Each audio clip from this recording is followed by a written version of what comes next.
Good morning. My name is Vivek Adrakatti, and today my team and I will be presenting our solution to the Costa Rican household poverty level prediction competition on CAD. My teammates are Madhav, Ariman, and Alex, and our group number is group number 27. This project was created by the Inter-American Developmental Bank to create a system that can classify people into different income levels. This is so that aid, which is given by different government and non-governmental organizations, can reach those who really need it. We followed 4 steps in our solving of this problem. The first step was the exploratory data analysis. The second and third steps were the data pre-processing and the feature engineering steps. The fourth step was building machine learning models. The fifth step was conclusions and our observations. First, I'll get into the exploratory data analysis. One of the biggest problems in data science is missing data or dirty data. In our data set, we can see that there are 5 features which have missing values. These values are present in the form of NaN, and these values will later be imputed using various imputation methods in the pre-processing steps. NaN values must be handled because they may later affect the performance of the models as well as the quality of the inferences we draw from the data. Next, we look at the 4 categories of income levels in our data set, as well as the distribution based on the poverty levels. The 4 categories are non-vulnerable, vulnerable, moderate poverty, and extreme poverty. We can see that there's a non-uniform and extremely imbalanced class distribution. This can affect the quality of our models as well as the quality of inferences we make. Therefore, when we build certain graphs, we try to normalize the data by counting the percentage of people from that income group rather than the number of people from that income group. First, we look at the ownership of household items based on different income levels. We see that items such as mobile phones and refrigerators are ubiquitously present in Costa Rica. Other items such as televisions, computers, and tablets are disproportionately present, owned by people who are of the non-vulnerable category.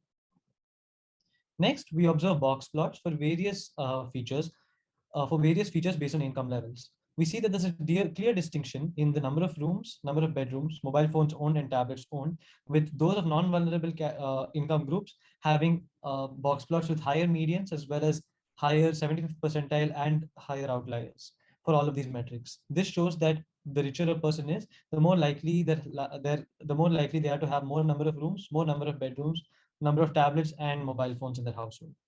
We see that the age of the house is not strongly correlated to the income level, and we see an opposite trend in the overcrowding per person, where we see there's a higher overcrowding for the poorer people. Next, we come to household materials and characteristics. We can see that there's a higher percentage of poorer people with low grade characteristics and household materials. For example, in floor material, we can see that there's a higher number of poor people who have no floor or wooden flooring in their house. Next, we look at the states of the houses. We can quite clearly see that those who belong to the vulnerable and non-vulnerable categories tend to have most of the number of houses in good condition, whereas those who are belonging to the extremely poor or the moderately poor categories may have higher number of houses in regular condition and even higher populations, even higher numbers of bad conditions. Next, we look at the distribution of various features by income levels. We see that in education, there's quite a clear distinction that those who are belonging to the non-vulnerable categories have are disproportionately represented in those who have completed undergraduation and post-graduation, and are less represented in the sections which there is incomplete primary and no education at all. Coming to relationship status, we can see that those who are there's a higher percentage of non-vulnerable people who are married as compared to the other income levels. When we come to separated category, we can see that there's a higher number of extremely poor people in this category. Whereas when we come to the divorced category, we can again see that there's a higher percentage of non-vulnerable people. This may be a testament to the fact that there may be societal or monetary issues in getting divorces for those who belong to more poor classes, even though they may be separated. I'd like to next pass on to Madhav to continue for the feature engineering as well as pre-processing of the data. Thank you, Vivek. So, data processing is an essential process to generate an effective and efficient classification model. Since the data provided to us might not be clean, we must process it accordingly and make sure to feed clean data into our model. There are 3 pre-processing steps that we take: converting data types, identifying labeling errors, and finding missing values. Firstly, we use pandas library info to check the data types of different columns. We observe that the training data has 8 float columns, 129 integer columns, and 5 object columns. To make them suitable to be fed into a machine learning algorithm, we need to convert these object columns to int or float columns. We find that there are 5 columns that are object type. The ID and ID Hogarth columns are object types because they are identifying variables and thus they don't need to be converted. However, the other three columns seem to be a mix of strings and numbers, and which is why we need to address them before doing any machine learning. After some investigation in the data descriptions, we found that these variables are a mix of floats and strings, with the only string value being yes or no. Thus, a simple mapping of no to 0 and yes to 1 would be sufficient to turn these columns entirely float. This is our second pre-processing step. We realize that not all households have the same labels for all of their family members. This discrepancy was easily fixed by relabeling all the family poverty levels the same as the family health poverty level. Some of the households had no head of family, and since we need to know the head of the family to make a prediction about the entire household, thus we need to drop such rules. The third pre-processing step is filling missing values. One of the most important steps of feature engineering is finding missing values in the data and determining how to handle them. Since the majority of the values are missing in the first three columns mentioned above, we infer that it must be due to some confusion about the value of columns, and thus might be able to get fixed by the intuitive filling method by reading data descriptions. The remaining columns use simple imputer from sklearn later on to fill the missing values. Result is the years behind in school, and this variable is only defined for individuals between 7 and 19. Anyone younger or older than this range presumably has no years behind, and therefore the value should be set to 0. VAT-Q1 describes how many tablets a family owns, and we find out that all families that do not own a tablet have the value set to 9, and thus simply set none to 0. V2A1 tells us how much the household pays in rent every month. After looking at the data definitions, it is clear that the household that own a home and thus don't pay any rent have missing values, and thus we can set them to 0. After EDA, we have a good grasp of the data and useful relationships in data. We move on to dropping, creating, and aggregating new features using the feature engineering. There are three major steps. First is dropping unnecessary features, followed by creating new features by merging old ones, and the third one is converting individual features into household features through aggregation. We start our feature engineering by dropping redundant columns. We first drop any columns at the score of other columns because they naturally have very high correlations and are thus useless to our models. These columns have SQB as the starting of their name. We then see which columns have more than 95% correlation. We need to go one by one and see what these features are highly correlated to. If they are perfectly correlated, then we drop them. The following have the perfect correlations, and the features shown in red are thus dropped. Household size and HH size shows the household size, whereas TAMV shows the number of people living in a house. They are not perfectly correlated, so we make a new feature by subtracting both of them, showing the number of people belonging to a household but not living in it. Since the dataset has three different columns to tell whether walls, roof, and floor are bad, average, or good, we can merge these columns to reduce the 9 binary columns into 3 ordinal ones. These 3 ordinal columns can further be merged to tell the overall condition of the house. These are all variables that tell us the relative condition of the house, whether the house has toilet, plumbing, water service, etc. These columns can be merged to understand better the overall quality of the house, and merging them might lead to the creation of an interesting feature. Now, these columns are the amenities that are not obtained by all of the houses, and thus they might help us distinguish privileged houses or rich households from the others. Interesting features can be made using old features. The inspiration behind creating these features is that some of these make intuitive sense to humans and thus might aid our ML process. For example, it makes sense to find the number of measurements for each person in the household, the per capita measurements.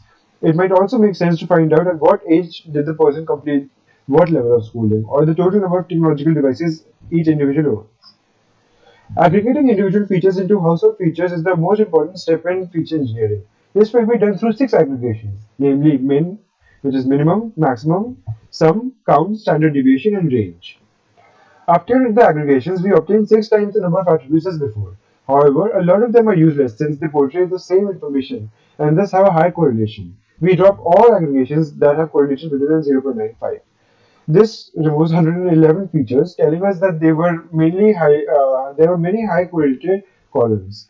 This is the end of our feature engineering, and now I will pass the presentation on to Shan. Thank you, Madhav. My name is Shan, and we will now talk about the models that we implemented.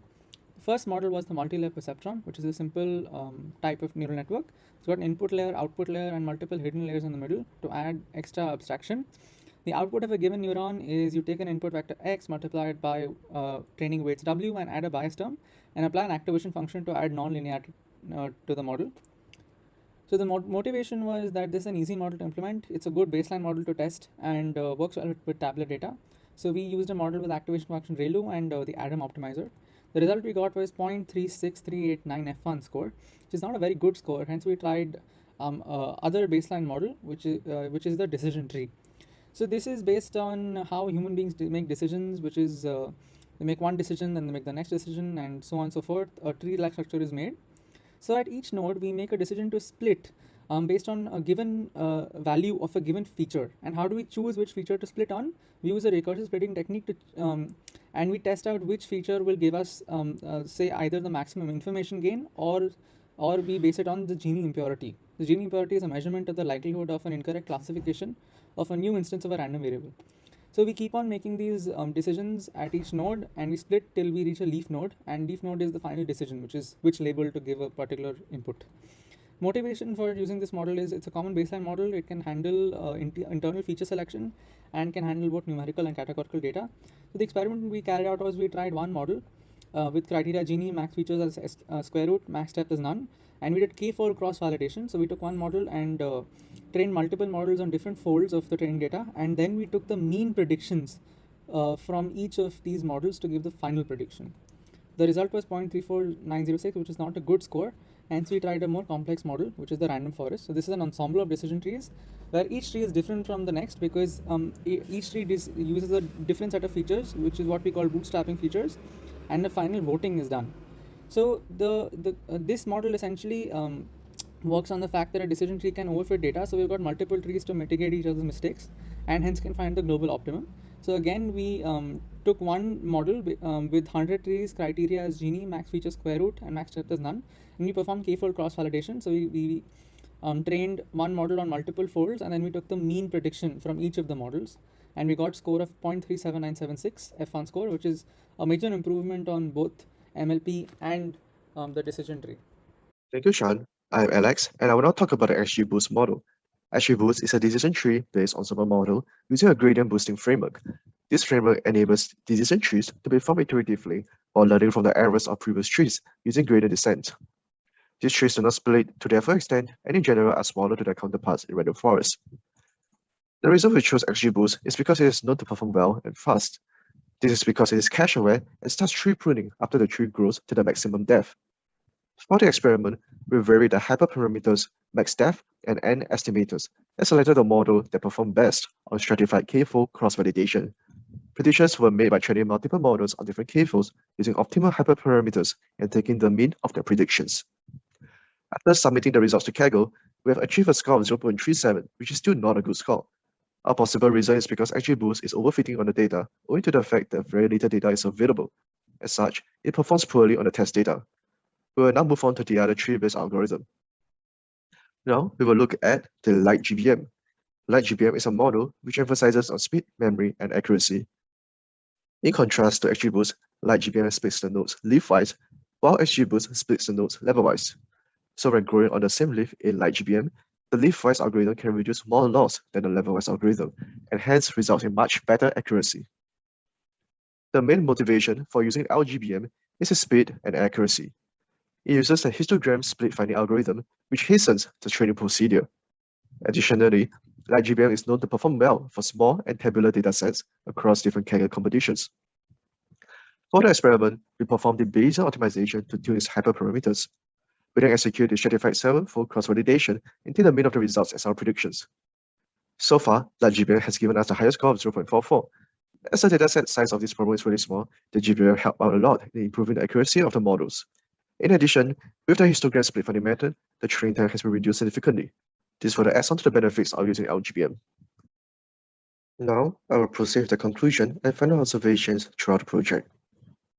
Overall, the exploratory data analysis helps us identify the missing values, importance of certain features over others, and provide a sense of which features will impact predictions.